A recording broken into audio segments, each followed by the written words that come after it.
There was a time when I thought the Aston Martin DBX 707 was impressive, but our besties from across the pond have managed to squeeze out even more out of this SUV. This is the DBX S. Since the early 50s, there have been S models in the Aston lineup, including the DB3 Coupe, the Vanquish, the Rapide, the Vantage V12, so they are no stranger to this elevated version of their cars. So where the 707 makes 697 horsepower, the S now makes 717 brake horsepower, which is 707 horsepower, 664 pound-feet of torque. Now, what is making all of that ruckus? Well, it is a 4-liter twin-turbo V8. That V sits at 90 degrees, and the twin turbos are actually sitting right in the middle of it. Another fun fact, those twin turbos come straight out of the Aston Martin Valhalla. So there is no hybrid here. This is no EV or a derivative of any of those things. This is a gas-powered engine, and as such, we expect those noise boys from Aston Martin to make it sound absolutely incredible, and they 100% do not disappoint. Now, this has a different exhaust setup than the 707. It sounds unique. They have added some gurgles, they've added some pops because their customers demanded it, and those customers, I promise, are not going to be disappointed. And all of that noise, according to Aston Martin, catapults you from 0 to 60 in 3.1 seconds. Top speed on the DBX S, 193 miles an hour. Now, honestly, I'm not even getting anywhere close to that. Rest assured, from the driving that I've done today, honestly, that speed marker would be really easy to achieve on a track. And that's really where this thing wants to be.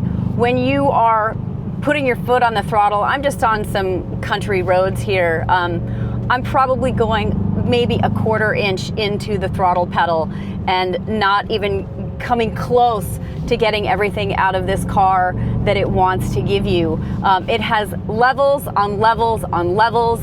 In Sport Plus, I mean, this thing could just go for days and days and days. There is so much car here, so much power, and this is really, I mean, just an absolute joy and a hoot to drive. Like, it is a lot. It gets a 9-speed gearbox with a multi-plate wet clutch that's oil-cooled. That's been optimized for the increase in horsepower. This shifter is super quick with an electronic shift-by-wire system, super lightweight. Its propeller shaft is made out of carbon fiber. When you are in Sport and Sport Plus, it does give you some theatrics with the shift, so you do feel like you are shifting. And if it's not selecting gears as quickly as you would like, which I don't know that that's going to be a problem, you can always take things into your own hands and use these massive paddle shifters to downshift when you are driving aggressively.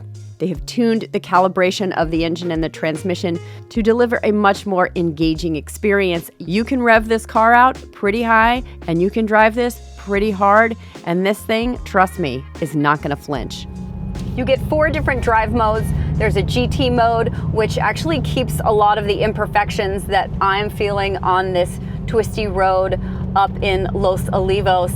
Absorbs a lot of that, making it quite comfortable. There's also Sport, there's Sport Plus, and then there's an individual mode, which allows you to calibrate things separately. So you can have the suspension the way that you want it. You can adjust all of those other things to maybe mix it up, do a Sport Plus with the throttle mapping, and then do a GT with the suspension. So it's very flexible depending on the driving that you're doing. There is adaptive damping with the air suspension on the front independent double wishbone and the multi-link rear setup. With that adaptive suspension, you're also going to get variable ride height depending on the kind of driving that you're doing. So when you're doing more performance-minded driving, it's going to squat down and get you lower and closer to the road. And then if you're going over sort of a mountain or a stream, which I don't know, maybe you would do that, maybe you wouldn't in this car. I don't know that I would, but it will lift up the car a little bit so that you have a little bit more ground clearance for your activities. Around turns, you will appreciate the 48-volt operated anti-roll system. There's a torque split that varies from almost 50-50 to 100% in the rear, so there is a ton of control here. Just gads of stability. Yes, this drives a little bit heavier than one of the Aston Martin sports cars. However, this thing is an absolute rocket, and it handles so beautifully, it almost defies logic. The electronic power assisted steering gets 5% faster. It's more agile, more responsive, and turns your monster 23-inch wheels with equally impressive tires very quickly, very precisely. You're either going to ride on Pirelli P0 summer tires, which I'm driving on right now, or Scorpion Zeros, which is an all-season option. They opted not to add rear wheel steering because, frankly, they didn't think that they needed to. They did increase the speed of the steering by 5%, and honestly, the way that this thing turns is so effective, I can see why they did not add it. It would have added some weight to the back end. They really did not want to do that, so I don't see any reason why you would need it on this car. It's not big enough. It's certainly not heavy enough. Good choice. I really like the brake feel on these carbon ceramic brakes. Yeah, this is a performance car, but these are really confident and will absolutely stop all of this power without feeling super grabby. So when you are driving this in a regular everyday scenario, you're not having that jerky feeling with that bite right at the top of the pedal. I think it's calibrated just right. You've also got a superb torque vectoring system here to help distribute load under pressure, as well as launch control and rollover control. But you don't need to do that, right? Because you are being so careful. I mean, that is, if you are able to spend upwards of $270,000, $300,000 for a car. Incidentally, this example that I'm driving right now, $362,000 with all of the options. Oh, those mag wheels, $23,000. Don't mess them up. Changes to the exterior of the DBX S include a new lower splitter, rear diffuser, and quad exhaust, which is unique to this high-powered SUV variant. The bumper aero, the side sills, the channel air, flush door handles, these all contribute to the aerodynamics of this car. There's also this honeycomb grille option, which is a massive thing to ingest as much air as humanly possible and cool off all of your engine bits. Now, all of these elements can be had in carbon fiber, and they add to the weight savings, which make for an improved power-to-weight ratio, which, yes, you as a driver, love. Now, all of that weight savings happens around the periphery of the car, meaning that its main mass in the center of the car is helping it maneuver even more easily. You guys, the engineers on this thing need a Nobel Peace Prize. You can spring for a carbon fiber roof, the carbon fiber little ducktail, which I love on the back.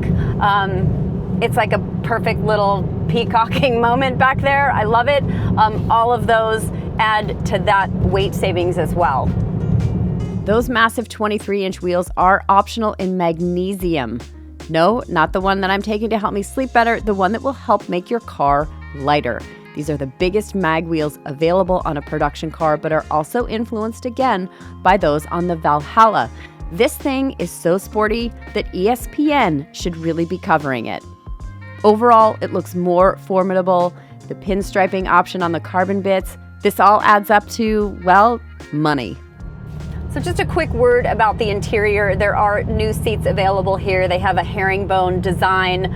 There are embossed logos that you can get. The S, I want to say that the PR team told me that they used over 50 yards of thread for just one logo. So much attention to detail going on in here. These seats, sport-inspired buckets, carbon fiber on the back, really supportive, but at the same time, really comfortable. They're really kind of keeping me in place here. You can opt for a semi-aniline leather and Alcantara interior, or you can go full leather. So of course, these cars are so bespoke, you could literally take them a piece of bubble gum and say, make it this color. All of these choices really making the S that much more special. And of course, You can check out the video where I talk about Apple CarPlay Ultra. The DBX is the first production vehicle to implement that. There have been some bumps in the road with them, but we have heard from Aston Martin that they are working through those with Apple and that the collaboration has been very positive. So we'll see where that goes. Will we find that in other vehicles? Time will tell. So the formula here really is no different. They're adding performance, they're adding power, they're also adding lightness. Do I think that the price difference from the 707, which is around $260,000, to the $275,000 to $300,000 for the S is worth it? Listen, if you have plans to take this thing on the track, which is where you're really going to enjoy and use all of this car, then I say 100,000% yes, do it. This thing is an absolute animal, but it's still beautiful, which is exactly what Aston Martin is trying to do right now. And I think that the DBX S really hits a very sweet spot.